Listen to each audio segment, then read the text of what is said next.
O tema da mensagem de hoje é uma pergunta. E a pergunta é a seguinte: o amor esfriou? Esse é o tema da mensagem para nós hoje. Eu queria ler com vocês Mateus, capítulo de número 24, versículo de número 12. A minha Bíblia diz assim: e por se multiplicar a iniquidade, o amor de muitos se esfriará. Só isso. Feche seus olhos por um instante. Senhor Jesus, nós te louvamos nessa noite. Te agradecemos. Muito obrigado. Sinta-se extremamente à vontade, Espírito Santo. Fala aos nossos corações. Conduza tudo da forma que o Senhor achar melhor. Estamos submissos à sua autoridade. Em nome de Jesus. Amém, queridos? Bom, no capítulo 24 de Mateus, os discípulos de Jesus chegaram até ele e perguntaram para ele: Senhor, quando é que o Senhor vai voltar? Foi essa pergunta que os discípulos fizeram para ele. Como é que a gente vai saber quando estará próxima a sua volta? Aí se você ler o capítulo 24, Jesus ele vai falar com eles assim, vocês vão passar por um período chamado de grande tribulação. Então ele vai falar sobre a grande tribulação. Jesus vira para eles e disse assim: vão aparecer falsos profetas, falsos mestres, e eles vão enganar muitos. Então isso tudo vai acontecer, e isso é o quê? É um indício de que eu estarei voltando. Vão haver terremotos, vão haver guerras, vão haver rumores de guerra. Então isso tudo Jesus falou com eles, para mostrar para eles então, que estava próxima a volta dele. Só que chega no versículo de número 12, Jesus fala com eles assim, mas por se multiplicar a iniquidade, o amor de muitos, tem tradução que está assim, o amor de quase todos se esfriará. Jesus ele deixa bem claro que não é o amor de todos, mas é o amor de uma parte, e talvez de uma grande parte. Mas ele não está dizendo o amor de todos. Então, muitas vezes nós usamos esse texto, ou até ouvimos, o mundo está assim porque a Bíblia diz que o amor se esfriaria. Mas não é o amor de todos não, querido. É o amor de alguns. Eu quero falar um pouquinho sobre isso hoje. Sobre o amor, sobre o esfriamento, sobre o que está acontecendo com a igreja de hoje. E o que nós podemos fazer para que essa situação, ela possa mudar. Então Jesus, quando ele disse aqui, que por se multiplicar a iniquidade, o amor de muitos se esfriará, quando você pega o grego, a palavra amor, ela pode ser traduzida de 3 formas. Você já ouviu falar a respeito da palavra eros? Eros é uma forma de amor, que é um amor de homem e mulher, um amor de marido e esposa, um amor no cunho sexual mesmo. Mas a Bíblia vai falar também de uma outra linha desse amor no grego, chamado filéu. Você já ouviu falar? Ou filos, que significa o amor de irmãos, um amor de companheirismo. Mas a Bíblia vai falar de um outro tipo de amor também, que é o amor ágape. E esse amor é o amor de Deus para nós. É um tipo de amor elevado. É esse tipo de amor que o apóstolo Paulo, ele relata para nós lá em 1 Coríntios 13. Você lembra que ele vem falando que o amor é benigno, que o amor é isso, que o amor é aquilo? É esse tipo de amor que o apóstolo Paulo relata lá para nós. Mas eu vou te dizer uma coisa, querido. Honestamente, nos dias de hoje, o que mais nós temos visto é o amor de muitos se esfriar, sim ou não? É as pessoas não amando mais com o amor de Deus. É as pessoas buscando viver de qualquer jeito. Práticas promíscuas, no pecado, enfim, fazendo aquilo que dá na telha delas. E fazendo coisas abomináveis e o pior, achando que é normal. Fazendo toda espécie de maledicência que você possa imaginar. E achando que tudo está normal. O amor tem se esfriado no coração de muitas pessoas. Eu repito aqui, não é no coração de todas as pessoas, mas no coração de muitas as pessoas. É pai matando filho, é filho matando pai. É pessoas brigando por conta de herança dentro de casa. O defunto nem esfriou direito, está quente no caixão, a pessoa já está pensando em herança e estão brigando por conta disso. Meu Deus, querido, é cada coisa que a gente ouve, é cada coisa que a gente vê, que a gente fica, sabe, preocupado com o rumo que vai tomando as coisas. Ninguém respeita mais ninguém. Essa é uma realidade. Pessoas se matando aí na rua por conta de R$10, querido. Por conta de um telefone celular. O amor de muitos tem se esfriado ou não? Tem. Tem. E eu vou te dizer uma coisa, o mundo está de perna para o ar e a tendência é só piorar, tá? Não vou te enganar não. Mas a tendência das coisas é daqui para pior. As coisas não vão melhorar. Essa é uma realidade, né? Mas aqui, Jesus, quando ele fala que o amor de muitos se esfriará, ele não usa o amor eros, ele não usa o amor filéu, mas aqui ele usa a expressão ágape. Foi a palavra ágape. E eu quero te dizer algo nessa noite. O mundo aí fora pode até se esfriar. Todo mundo lá fora pode até viver sem amor. Mas não se permita com que o amor de Deus esfrie no seu coração, querido. Isso é algo que nós temos que tomar cuidado. Eu não posso ser levado pelo aquilo que estão fazendo, pelo aquilo que estão falando. Não. Eu não posso me permitir com que esse amor que eu recebi um dia, Romanos capítulo 5, versículo 5, o apóstolo Paulo falou assim, ó, o amor de Deus está derramado em vossos corações pelo Espírito Santo que lhes foi dado. Ah, pastor, eu não tenho o amor de Deus. Tem sim. Se você tem o Espírito Santo, o amor de Deus está dentro de você. E aí você passa a olhar as pessoas com o olhar de Deus, você passa a agir com o amor de Deus.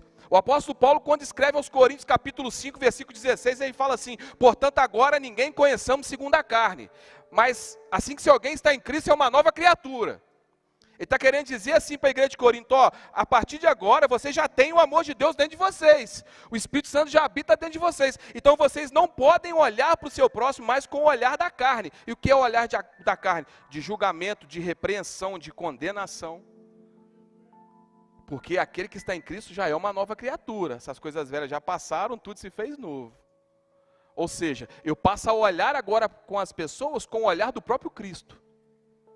Por quê? Porque esse amor já está derramado dentro de quem? Dentro de mim, querido. Aí, eu quero ler um outro texto com vocês, que está lá em João capítulo 21, a partir do versículo 15. A Bíblia diz assim, ó. Depois de terem comido, perguntou Jesus a Simão Pedro, Simão, filho de João, ama-me mais do que os outros? Você conhece esse texto? E ele respondeu, sim, Senhor, tu sabes que eu te amo. E ele disse então, apacenta as minhas ovelhas. No versículo 16 ele fala assim, tornou a perguntar-lhe pela segunda vez, Simão, filho de João, tu me amas?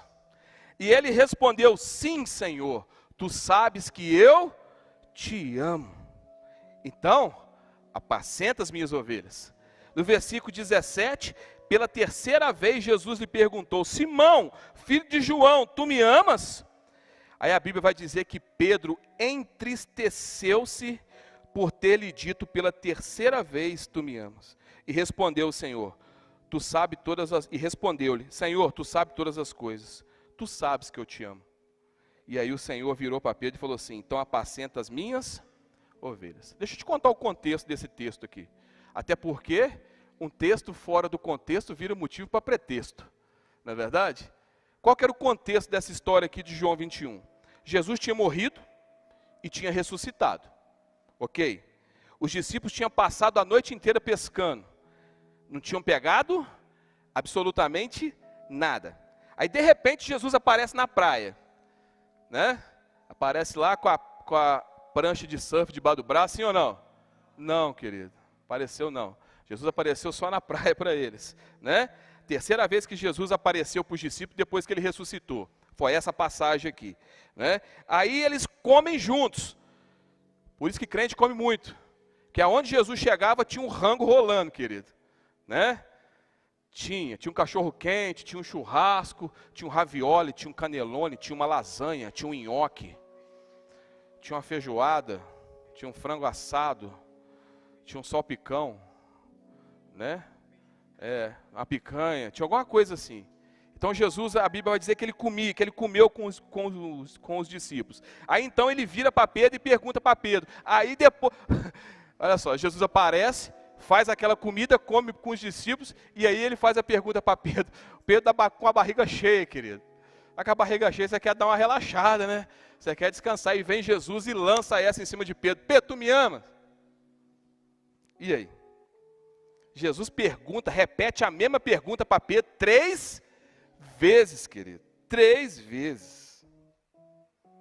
E aí, se você pegar no grego também, as 3 vezes que Jesus pergunta, ele pergunta em condições diferentes. Por exemplo, a Bíblia vai dizer no versículo 15, que Jesus pergunta assim para Pedro: Pedro, ama-me mais do que os outros? Essa aqui foi a primeira vez então que Jesus pergunta para Pedro. E quando Jesus pergunta para Pedro se Pedro amava ele mais do que os outros, sabe? Você acha que Jesus estava querendo criar algum tipo de problema entre os discípulos para saber quem amava ele mais? Claro que não, até porque o próprio João se denominava o discípulo ao qual Jesus amava. Então não foi essa a questão, não é? Não foi essa a questão. Então assim, Jesus ele não quis criar nenhum problema. Só que Jesus, quando pergunta para Pedro a primeira vez, Pedro, tu me amas? Ele queria causar um conflito dentro do coração de Pedro, e eu te explico por quê. Na noite da última ceia, Jesus estava reunido com os discípulos lá, querido. Estava lá, todo mundo ao redor da mesa, comendo de novo, olha só. Muitas passagens que Jesus está se alimentando, né, querido? Então Jesus estava lá comendo. Aí Jesus vira para os discípulos e fala assim: um de vocês vai me trair. Um de vocês. Os discípulos, quando ouviram isso, eles devem ter ficado tristes, né? Ou ficado pelo menos preocupados. Quem será? Porque Jesus falou que um iria trair, mas ele não falou quem era. Então os discípulos já deviam ter ficado preocupados, perguntando assim: quem será? Será você? Será você? Será o outro? Será Tiago? Será João? Será, sei lá, será o Judas? Né? Então todo mundo estava apreensivo. E o que é que Pedro fala para Jesus então, querido, nesse momento? Pedro fala assim: ó, qualquer um aqui pode te trair, qualquer um aqui pode te negar, mas eu não. Eu vou contigo até a morte. Qualquer um aqui pode te negar, mas eu não te nego, eu não te traio.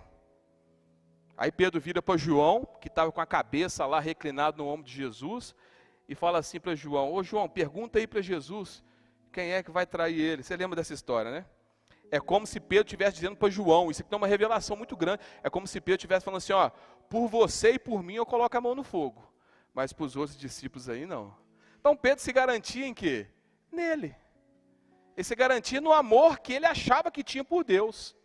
E muitas vezes nós nos garantimos nesse amor, não é, querido? Eu não, eu sou evangélico, eu sou crente, eu sou, né, tem tantos anos. Mas será que nós amamos de fato da forma que nós deveríamos amar? Será que nós perdoamos de fato da forma que nós deveríamos perdoar?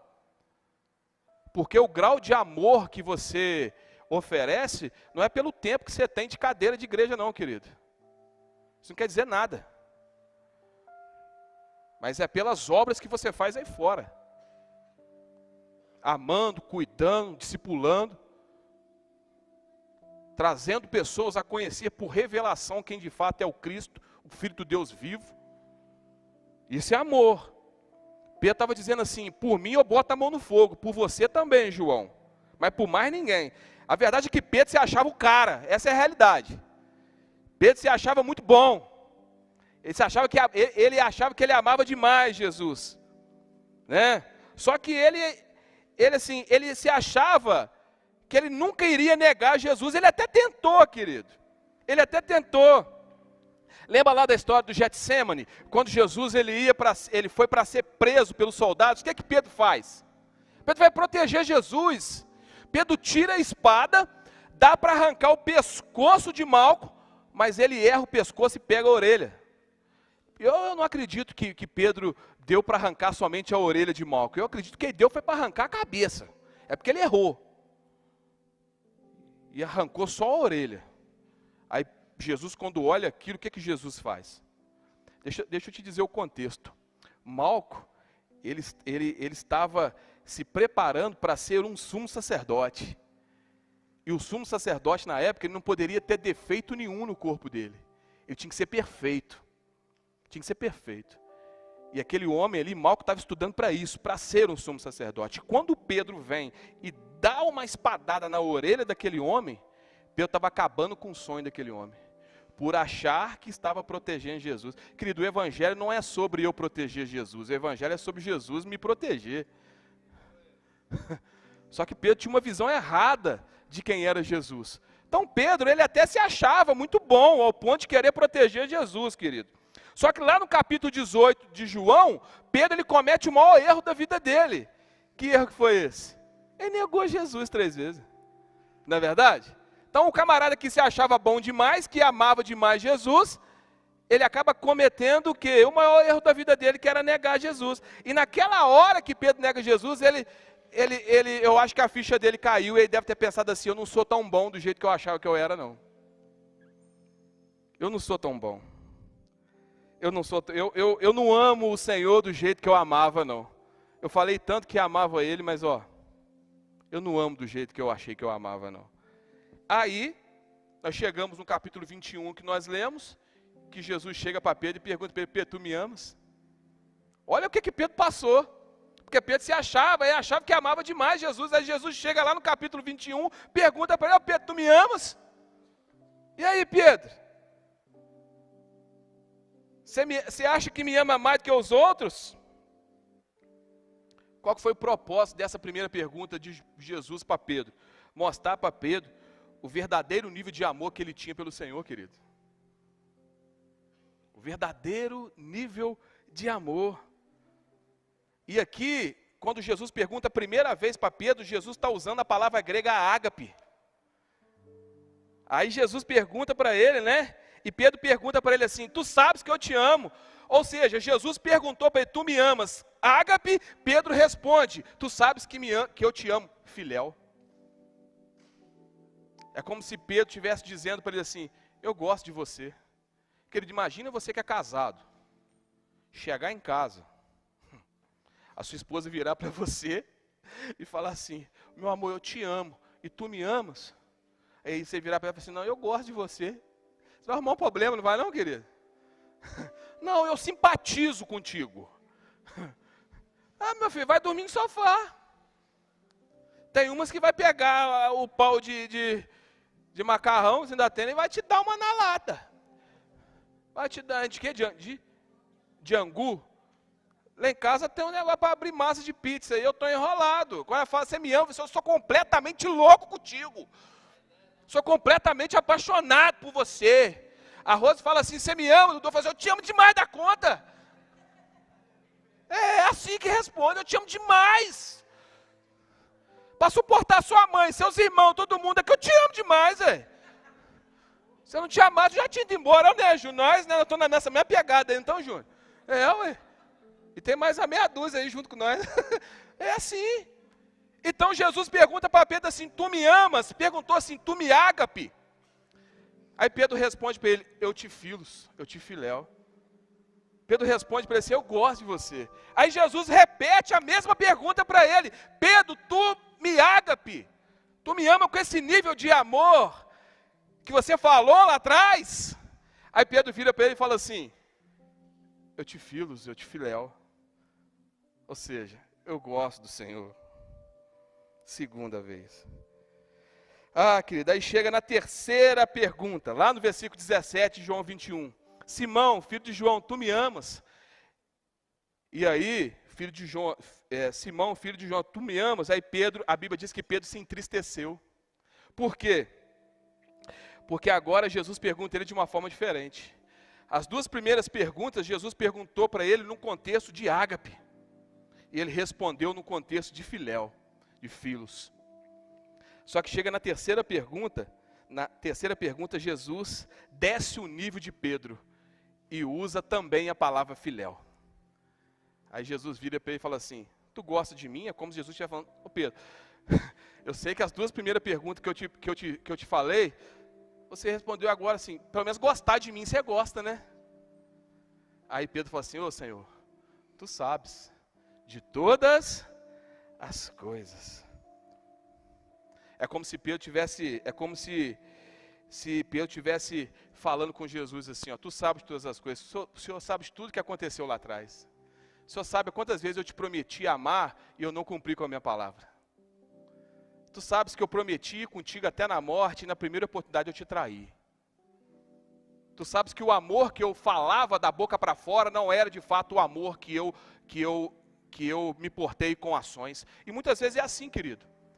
Nós falamos que somos de Jesus, nós falamos que temos o Espírito Santo, mas Deus quer nos usar com graça e com misericórdia na vida de outros lá fora.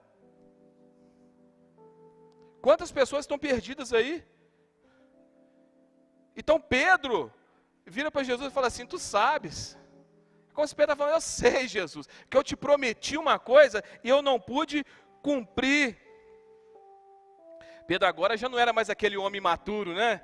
Que falava que ia com Jesus para onde Jesus fosse. Não. Ele responde com muito mais consciência da realidade que ele estava vivendo agora.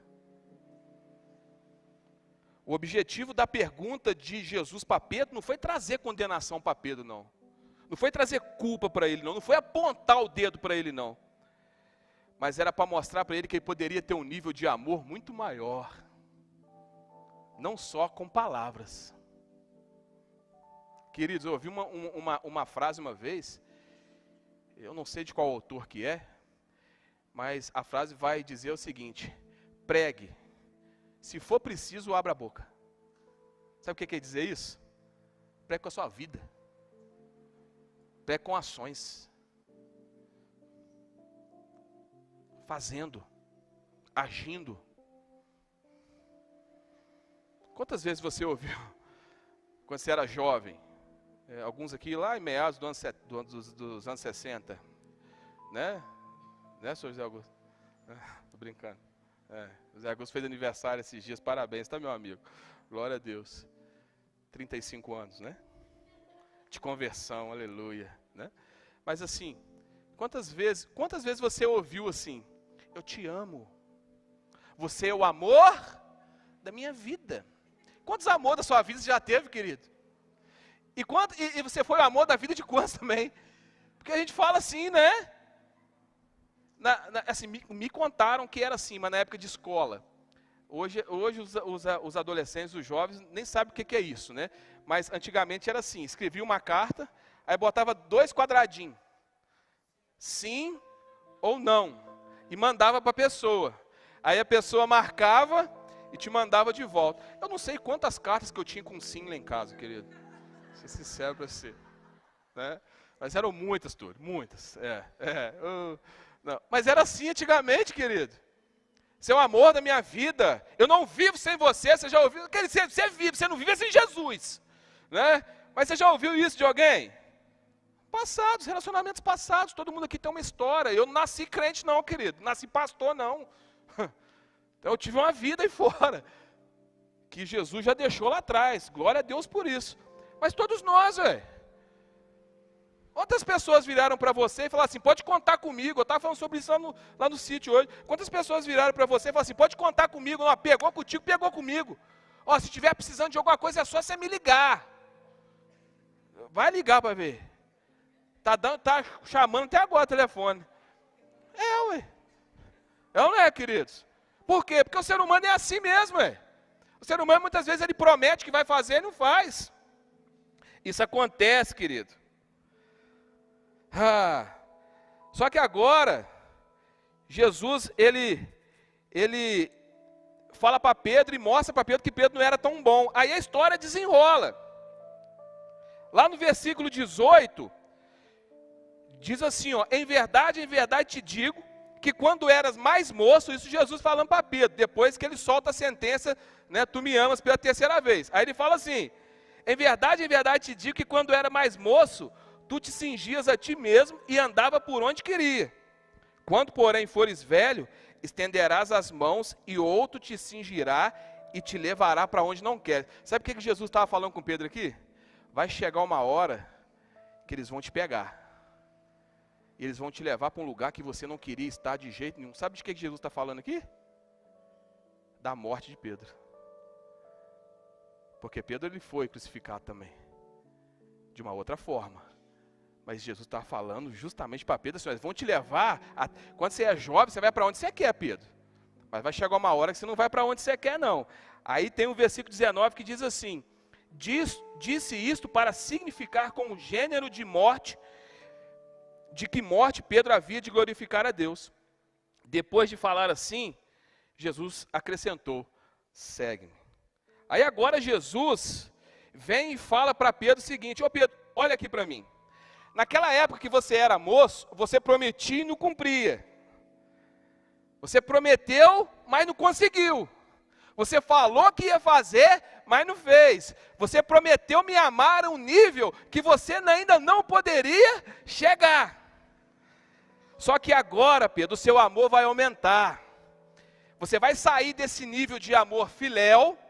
Está dando para você entender? Você vai sair desse nível de amor filéu e vai chegar ao nível de amor ágape, ao ponto de morrer por minha causa. Essa sentença que Jesus dá para Pedro, querido. E é esse nível de amor que Deus quer fazer com que eu e você possamos chegar.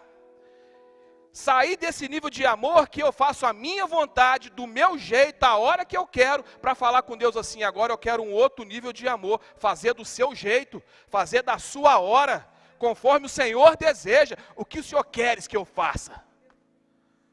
Para onde o Senhor quer me levar? Quem o Senhor quer que eu vá buscar? Mais ou menos assim.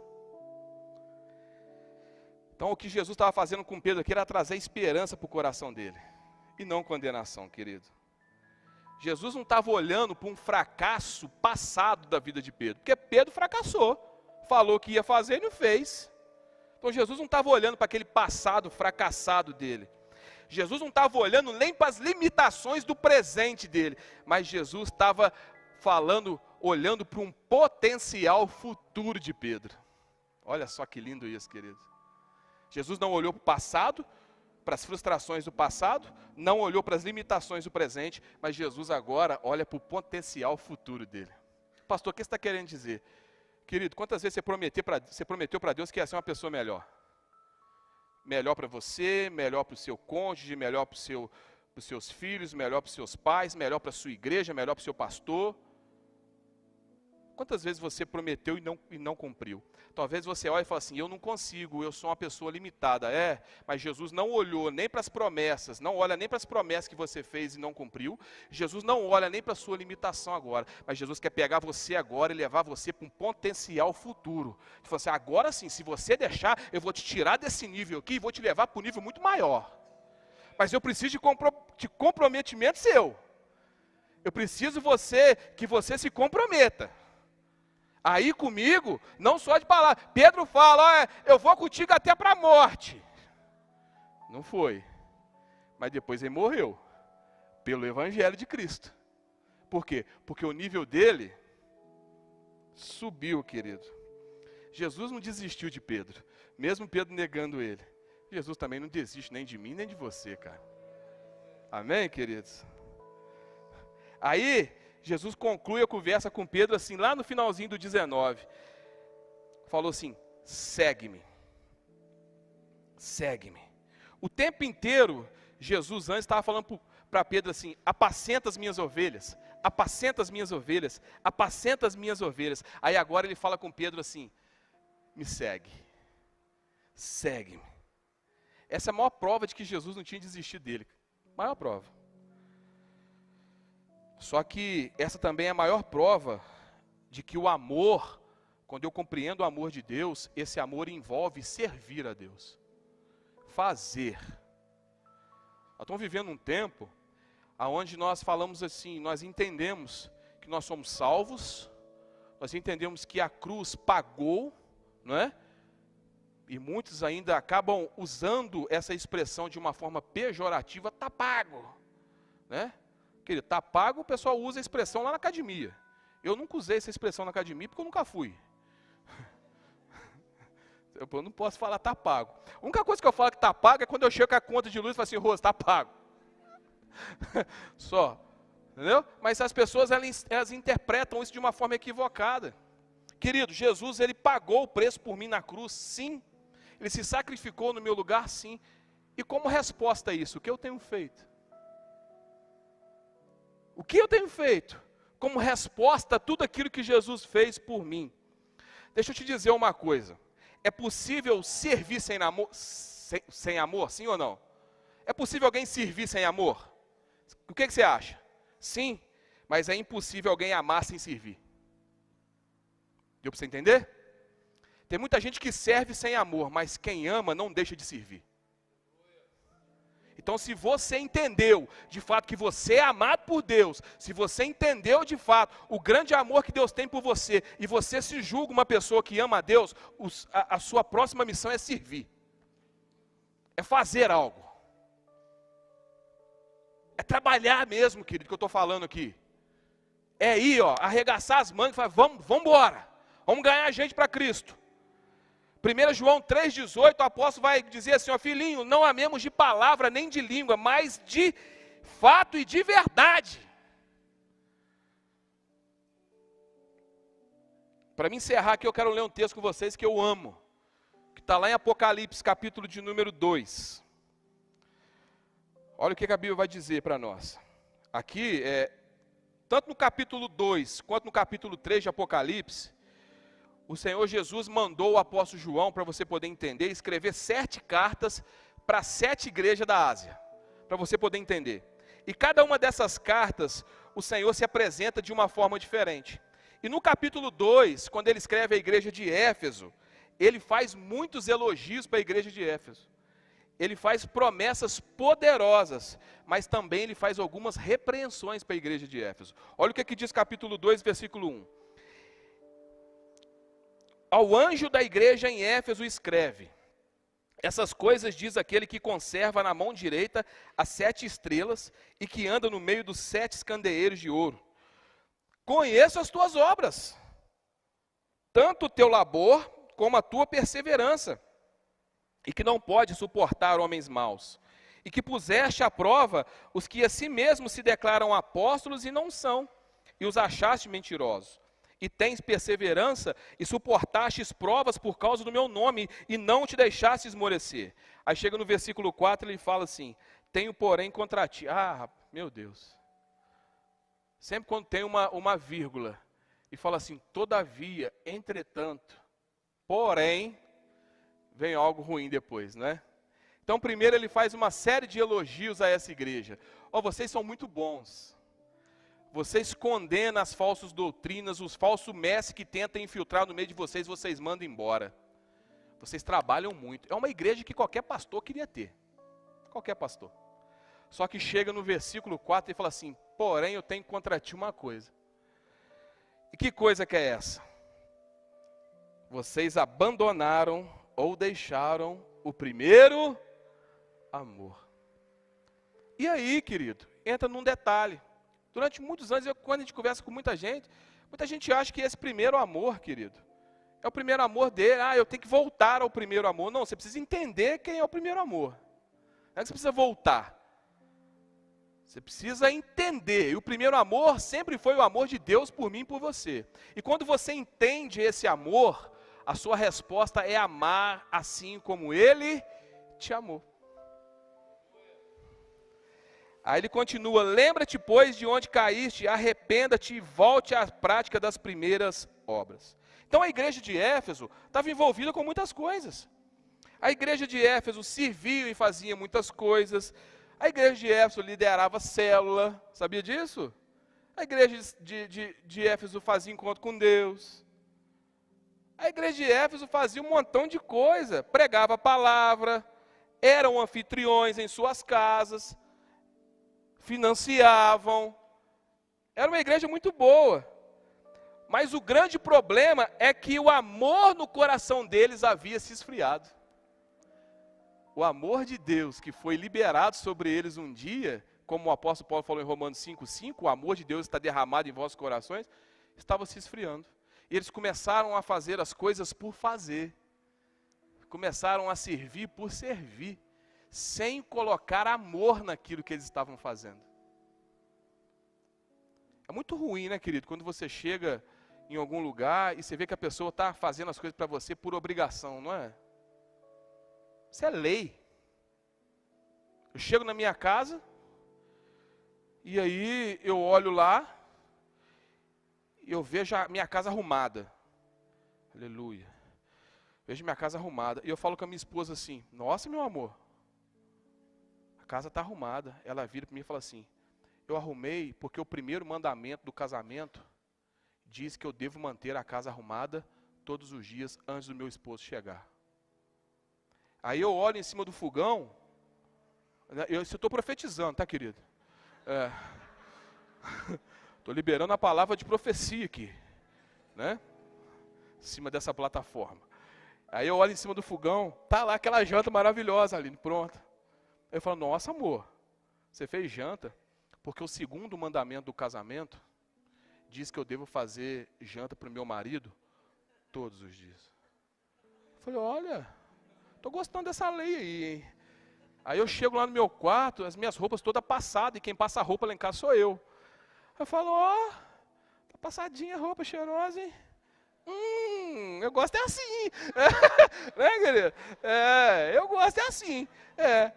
Aí ela vira para mim e fala assim, o terceiro mandamento do casamento diz que eu devo botar as roupas lavadas e passadas. Querido, sinceramente, eu vou gostar de ver a casa arrumada, sim ou não? Eu vou gostar de ver a comida pronta? A roupa lavada, passada? Mas ela não está fazendo por amor, está fazendo por obrigação. E eu não quero um relacionamento assim. Sabe por quê? Porque vai virar a noite, na hora da gente deitar, eu vou querer fazer um amor com ela. Eu falo assim, ô meu amor, vamos namorar? Ela vai falar assim, eu vou, porque o quarto mandamento do casamento diz que eu tenho que fazer amor contigo toda vez que você quiser. Eu não quero assim, cara. Sinceramente, eu não quero. Eu não quero um tipo de relacionamento que faz as coisas por obrigação. Eu quero chegar em casa, tá, meu amor? É a graça. É pela graça, tá dando para vocês entender?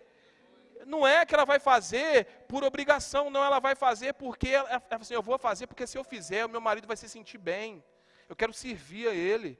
É assim que funciona. E com Deus também, Deus não quer que você faça as coisas no automático. Não. Querido, você acha que Deus quer que eu esteja aqui em cima pregando? Não, é porque eu amo fazer isso. É o chamado que Deus tem para a minha vida. Mas é só aqui? Não, é lá fora também. Você acha que Deus quer ver esse ministério de louvor que estava aqui lindo, cantando, tocando? Sim, mas querem deles também mais lá fora. Você acha que Deus te chamou para você ficar aí onde você está, sentadinho, ouvindo esse pastor aqui pregar? Também. Mas Deus te chamou também para ir lá para fora. Para fazer algo lá para fora. Para trazer gente para cá também. Ou é só na minha família que precisa gente ser ganha para Jesus? Na sua também? Achei que era só lá em casa. Na família de vocês está todo mundo com Jesus? Na minha não. A minha rua, quem dera, querido. Nós já profetiza sempre que passa lá, né, Rosa?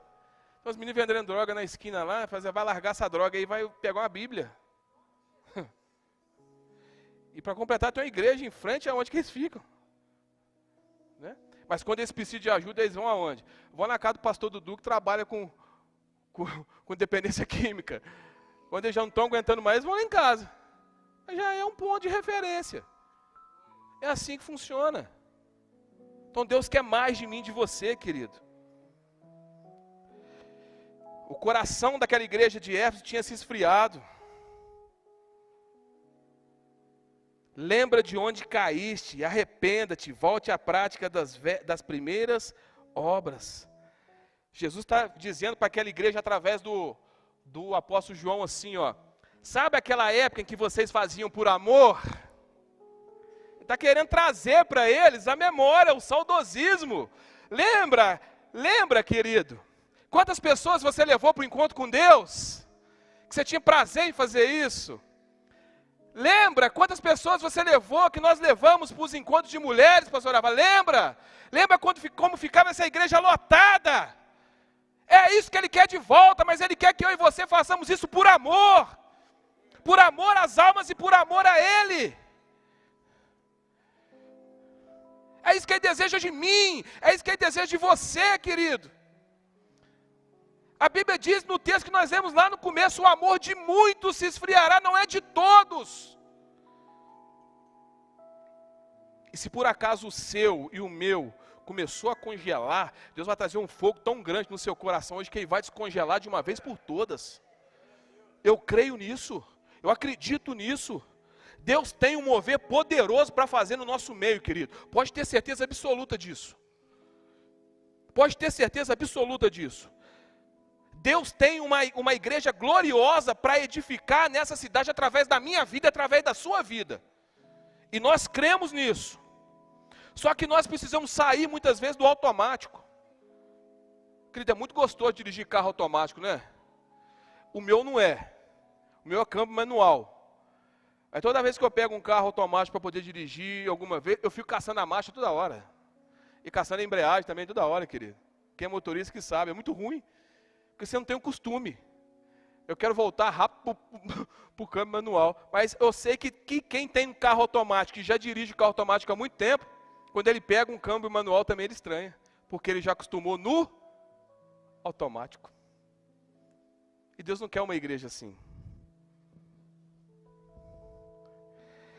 Ah, querido. Não tem que ficar buscando somente a unção. Deus quer te liberar, sabe, liberar sobre a minha vida e sobre a sua vida muito mais do que uma unção. Deus quer liberar amor, para que a gente possa amar como Ele ama. Nós precisamos ter um coração queimando por amor a Jesus. Porque quando nós queimamos por amor a Jesus, nós queimamos por amor às almas também. Amém, queridos?